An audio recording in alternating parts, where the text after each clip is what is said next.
right? It's Saturday morning, but we went live a week ago Saturday, so I thought I would do it again today. And I want to talk about vulnerability. And is it a good thing? Is it a bad thing? What is it? What is vulnerability? And so, anyway, let's talk about it.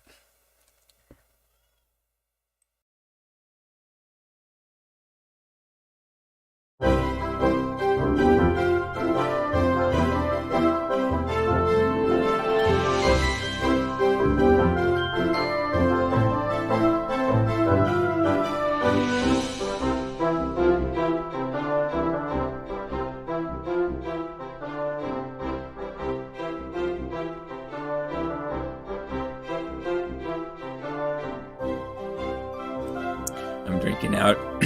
I'm drinking out of my pasture mug today. I just have some black Stroil coffee in here, nothing added. Um, and I spent a lot of time at different times in my life talking with different people about life. And so what I've noticed about myself is that when I am talking with people individually, I really don't mind sharing with you all the areas that I am struggling with or falling short in or whatever, and I'm willing to be quite open and transparent about it. Basically, I'm sharing my vulnerabilities with you, and so like even when I'm doing this coffee talk, one of the things that when I started doing it was I didn't want to make it where everything I did was so polished where I had to edit it. So I wanted it to be real, and so I wanted it to be live, and for several reasons. One reason was simply, because I make the documentaries where I polish and work to make it as good as possible, and that's one thing. But this is something else. I was trying to have like a real life moment, and when you and I go to the coffee shop, I spill coffee sometimes. You know, we sit. We're real. We're together. And so if I'm doing a coffee talk, I wanted it to be like that. And also, I didn't want to be editing it. I have enough things in my life to edit. And so sometimes just the thought of, wait a minute, I have to bring that into the program and edit it and render it and upload it. That's too much. I don't want to do that. And so usually by actually just running something on the live stream and showing you as I'm going, it's not as smooth, it's not as polished, but when it's done and it's out there and it's okay. And so those are some of my reasons for wanting to run them like that. So the one of the things about sharing life is most of us have challenges that we have, and we're not sure if other people have those same challenges or not. And so when we're with folks, hey, Helena, how are you doing? Looks like, what time of day is it in Holland right now? I feel like, well, it's 9:15 here in Denver, Colorado. So, um, wait, I lost my train of thought because I started thinking what the time zone is in Holland instead of focusing on where I was talking about. So one of the things that happens when I'm trying to share with you something that might be helpful, it helps if I can explain what I'm dealing with. So if I just say, and I remember this, there was a season in my life. Okay, so you're getting closer to the end of your day, and I'm at the beginning of the daylight hours. So that's cool.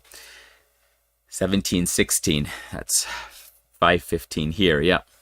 So, but that's pretty cool that we can actually be connecting right now, and it works for both of us. That's pretty awesome.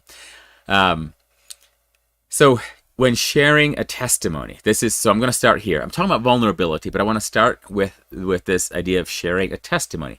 I notice some people would share a testimony like this. They would get up and they would say, boy, I was deep in sin. I was broken. I did drugs. I was just messed up. I was addicted. I had all kinds of problems. And it was bad. It was bad. It was bad. And here's the details of how bad it was. It was really bad. And they would go on and on and on about how bad it was. And then right about the time they're running out of time, they say, oh, but then I met Jesus and now I'm saved. And then they sit down, and now their testimony, the only thing you could remember about their testimony was how bad it was and how wicked they had been. And then, oh yeah, but they found Jesus. And so this is how a lot of movies actually work, even Christian movies. You'll have like stuff going on and going on and going on. In the last few minutes of the movie, finally the right thing happens, right decisions are made, people repent, whatever, and or someone comes to Jesus, and wow, now it's a Christian movie. And so you can have like murder and all this other stuff happening, adultery, everything happening, and then finally at the very end there's repentance. Ooh, whew, it's a Christian movie. And so you think, man, but that was just a lot of junk to sit through to only have someone say, wow, that was, so in a testimony, for instance, in a church setting or a small group setting. You think, wow, did he really have to share all the sordid details with us?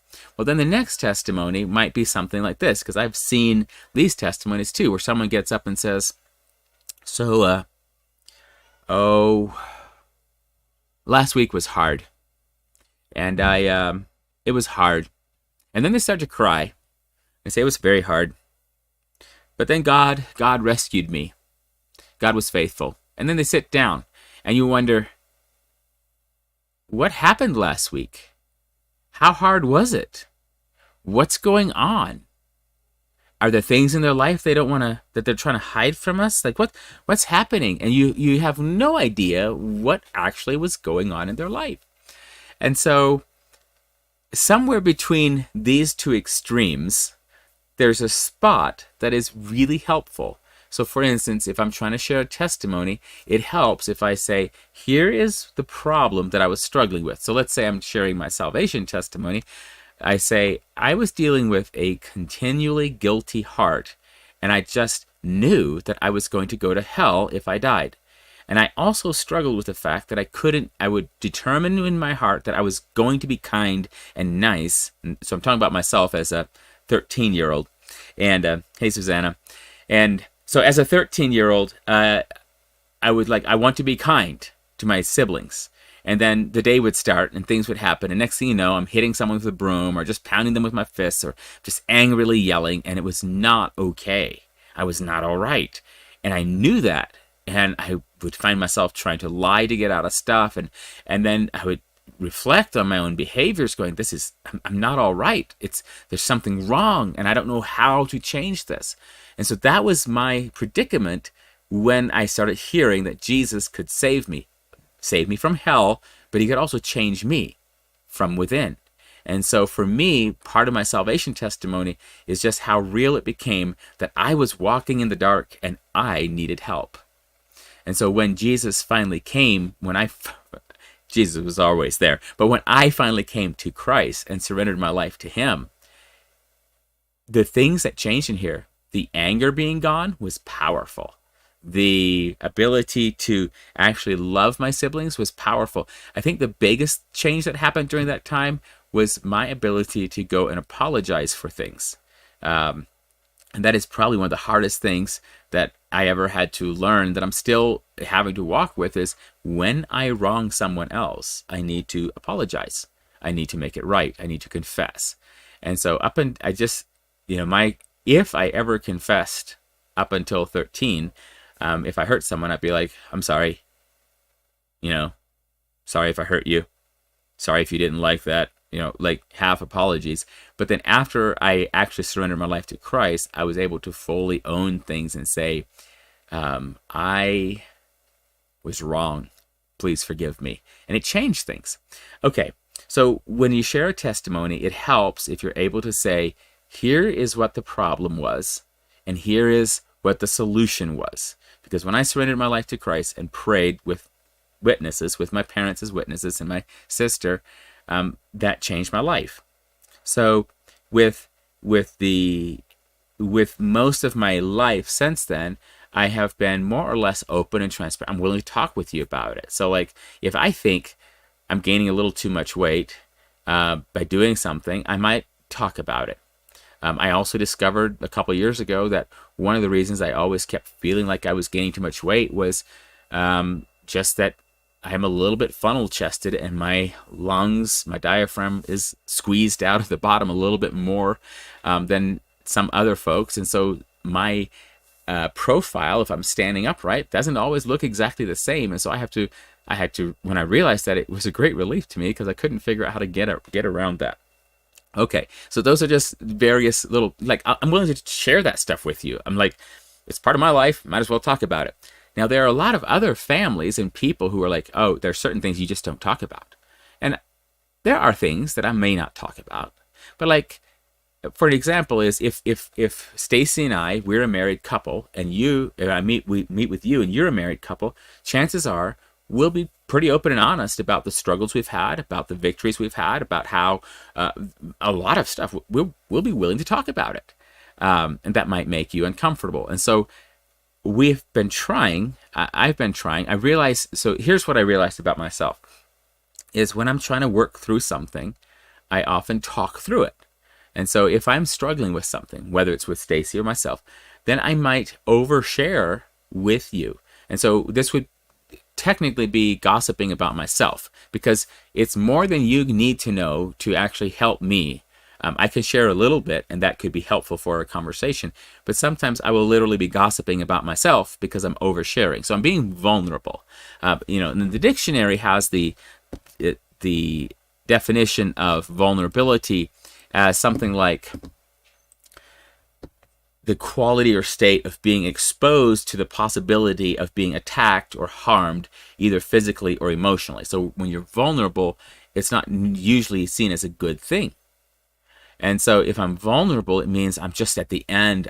I'm very open to attack. I'm just, or maybe it doesn't mean that I'm at the end. It just means that I'm open to attack, and somebody could take advantage of me, or could hurt me, or could destroy me, or something. So if I'm thinking about, when I'm working, when I was working construction, and you'd build a house, you didn't want to leave it vulnerable. So as soon as you have the frame up, you try to get the roof on, then you try to wrap it in some way. You try to make it where you're protecting the water and everything from going inside.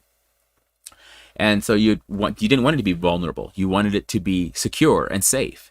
And so as believers, the name of the Lord is a strong tower, and we do run into it, and we are safe. We want a place of safety. But then as believers who fellowship with one another, there's a certain level of safety and help that we get from each other. And so that is a necessary safety. I need to be able to share certain things with you. So think in terms of if you go to a doctor, you need a certain level of protection, like to go into the doctor and say, hey, here's what I'm dealing with. And if you go into the doctor and the doctor says, what? I've never seen anyone look like that before. Are you serious? Let me call my friends. Beep, beep, beep. Do you know what I have in here? I have a patient in here. And they start telling all of your, like, you would not go back to that doctor unless you had some, maybe you had, but you would avoid that doctor. You'd say, this is not okay. Like, you can't just tell everyone about what I'm dealing with. Like, this needs to be private. And so there's a certain level where privacy is needed. And for myself, I would say that I will usually err on the side of not enough privacy. And then other folks will err on too much privacy, where they're like, well, we have needs, but we don't know what they are, and they won't share them. They won't talk about what's going on. And this is an example, financially speaking, we'll have some people who will lose their house and home and go through horrible times rather than admit that they're struggling.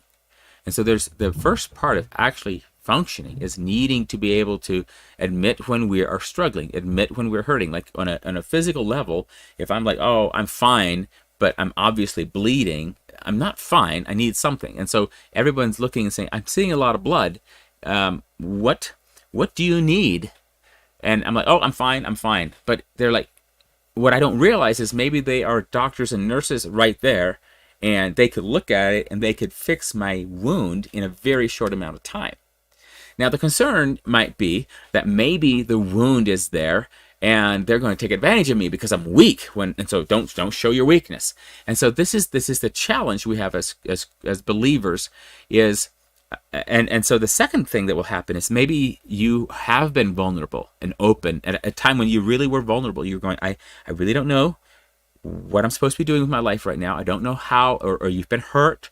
And so you're trying to understand, is it okay that I've been hurt? Like, did what happened to me, is that normal? Or is that outside of abnormal? Is that illegal? Like, what just happened to me? And so you go to someone and you share saying, here's what I happened to me. I'm not sure if this was okay. So think of someone that is actually being abused, and they go to someone else that they kind of trust. And the moment the other person sees it, this happens all the time. The moment that the other person realizes what they're saying, they shut it down. They're like, no, no, don't talk about that. Don't talk about that person like that. And they just shut it down. And as a result, the person that was trying to be vulnerable to say, I think I'm bleeding, might have broken something, not sure what just happened, is told, shush, don't ever talk about that again. And so suddenly they lock it up inside, but they really were hurt. They really were in a state where they needed help. And so when they went to someone that they thought might help them and they were shut down, they start learning, be careful who you say this stuff to. And after a while, they might never share ever again about anything. And now they're hurting and no one knows. And so they might for the rest of their life be walking past people who have the necessary empathy, skills, sympathy, love of God, and everything to actually be able to bring healing to them. Just like me hiding my wounds from, if I'm hiding it from a doctor or a nurse, and they could help me in a very quick amount of time. And so we'll be walking right past people that would be the key to unlock our pain, but we're not willing to share because we've been hurt in the past. And so this is the challenge that I find for myself, is like, how do I not overshare, but how do I stay vulnerable? I want to be vulnerable. I want to be able to share. I want to be honest about things, because if, with cars, if the check engine light comes on and you just put a piece of tape over it so you don't have to see it, the reality is still something's wrong. And just because the check engine light isn't on doesn't mean, and you can even take the dash out, pull the bulb out, say, there, that fixed that. Didn't fix anything. It just hid the little warning light, the flag. And so we don't want to do that. So we have to practice and protect our ability to be vulnerable in fellowship, in the Christian fellowship. At the same time, we don't want to, and we need to protect other people when they're coming and being vulnerable to us. But at the same time, what about, I feel like I am willing to overshare to the point where I'm gossiping about myself because I have nothing to hide. Really, I don't. I'm willing to talk about it all. And that can be very heavy for someone else. And I realize this when someone will come and share with me what amounts to gossip, where they're saying, well, so-and-so has a real problem, and they do this, and they do this, and they do this. And at some point, you suddenly realize, wait a minute, I'm not part of the solution. I was not hurt by this person, and I'm not part of the solution, and I don't have enough influence or authority into your life to actually help you with this. So why am I hearing all of this? And so what I've discovered about myself is I'm more likely to listen to gossip from other people, about other people, and I'm very likely to gossip about myself to other people. And so there's a level that I'm trying to figure out, how do I do this? So one of the things that has helped me a lot is to make sure that I have a few safe people in my life, that these are the people that I share everything with, because once I do that, then the immediate need is gone. I don't it's like a pressure valve. The pressure is released. I can now actually have all the way shared, and then I'll be in a safe place to actually. I'll be in a safer place to actually then share the necessary level. For instance, Stacy and I do some marriage counseling, premarital counseling, when we're getting ready for a marriage. And so a lot of times what we will do is we will use ourselves as examples to say, these are legitimate things that we struggled with that you might struggle with. And we could just read some book and say, here are the principles, go do that. But the moment we share an example and say, this is how this played out between us, it brings so much understanding and life, and usually hope, to the young couple, because they're going, that I can totally see us doing that. That is exactly where we fall. Okay. And then they are also willing to share their questions and doubts and concerns with us, because we've shared.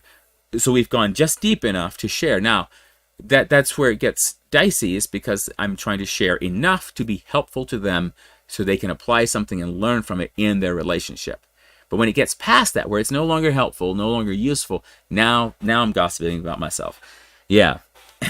And so I just was thinking about vulnerability all week, and part of it is because, in the last couple of weeks, I've spent a lot of time chatting with people that I love, family, friends, and a few times I walked away going, "Did I overshare? I probably overshared." And then I'm left with the awkwardness, like, when I overshare, do I then like call them back or get back with them and say, "I think I shared too much"? Just like forget, erase. What do you do? Once you've spoken, it's just, it's out there, and it feels awkward to go and apologize for sharing too much junk about yourself. Like, if I share too much junk about someone else, then I can go and say, "Hey, I shared with you things I shouldn't have shared because of confidence." But that is not usually the place I overshare. Usually the place I overshare is about me, and that's a problem. So I want to stay vulnerable because I think there's a necessity to admit the fact, because I am vulnerable. I'm human. I can be hurt. So I need to stay vulnerable, but I have to have safety in order to do that. Because the things I've shared with people could totally destroy me just with scandal and gossip and talk about Joseph and Stacy and what we've done and others. They could. Now, that was not, I don't want to do that to anyone else. I don't want to destroy them because of who they are or what they've experienced. I want to be a safe place. I also need a safe place, but I need to be vulnerable enough to recognize that. So transparency and vulnerability, I think, are both very important, but it is weakness. But in the same way that the Bible takes so many things and turns it on its head, and so like the weak become strong, and often. And then there's this moment that the Apostle Paul had. I think I have it here where I can pull it up. He's talking to the Corinthians, and he says, oh, that didn't work right. That was pretty cool, though. It's the wrong display. I got to capture the other display.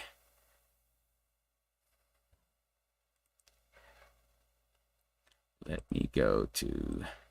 Here we go. Now I can use that display. There we go. So Paul is writing to the Corinthians, and he says, "Oh, Corinthians, we have spoken openly to you. Our heart is wide open. You're not restricted by us, but you are restricted by your own affections. Now, in return for the same, I speak as to children. You also be open." And then he goes on about being unequally yoked and a bunch of other things. But what I find fascinating about this, he's like, "We have spoken openly to you. Our heart is wide open." And so I know the different translations slightly word this differently, but the idea is that Paul is coming, and he's not hiding things from them. He's not keeping anything back. He's going, "Here's the gospel. Here's how we're serving you." And then it seems that suddenly the Corinthians are backing off a bit and are kind of holding Paul off at a distance and going, "Well," and they're almost trying to figure out how to get ahead of something on their own. I don't know exactly what's going on. I wasn't there. I don't want to gossip about the Corinthians either. Okay, so, but in this moment, Paul says, "I was open with you. Would you please be open back?" And so this is something, if you've ever tried to share with someone, and you share, "This are the things I'm struggling with. Please pray for me. This, how can I pray for you?" And then the person says, "Oh, I'm fine. I'm fine." And you're like, "Are you fine? Or how should I pray for you?" "Oh, no, I'm good. Nothing wrong here. Just living the dream, And you're like, okay. And you want to know that who you're talking to is authentic and real. So that's where vulnerability comes in. We share little things. And a lot of times in a relationship, we'll share something small.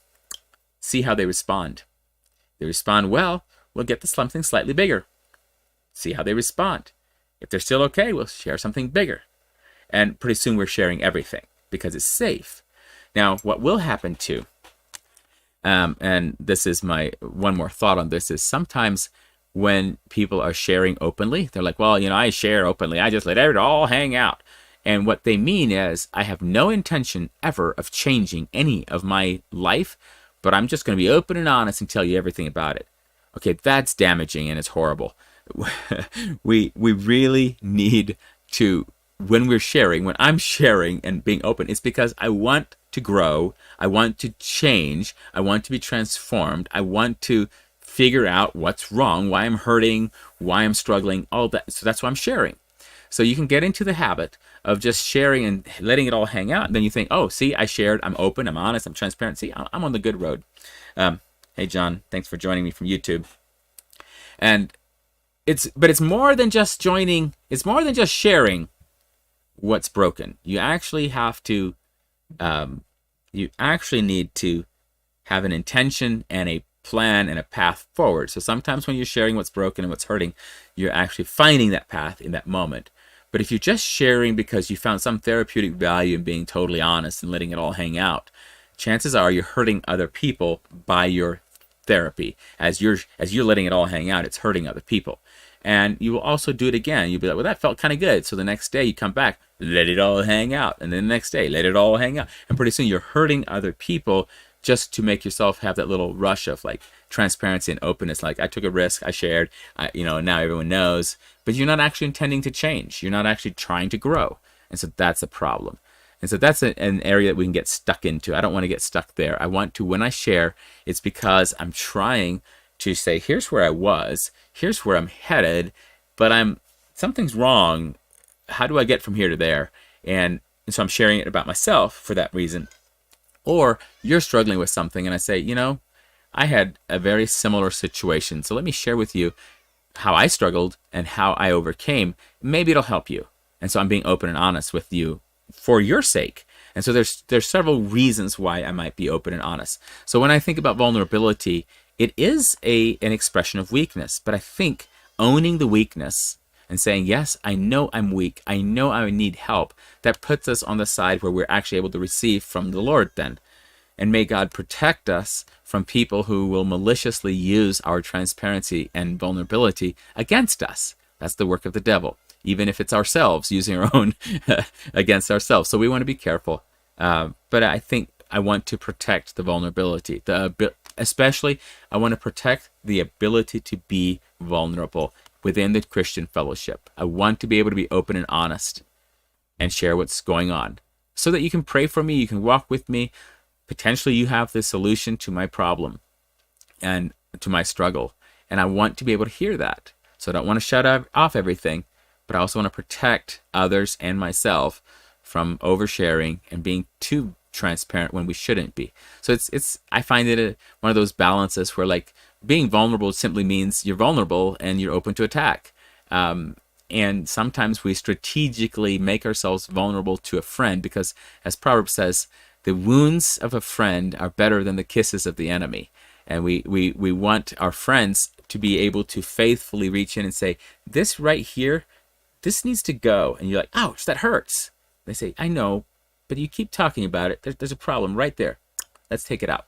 And so it's important to protect that. All right, well, those are my thoughts for today. It's a Saturday morning. We still have quite a few things.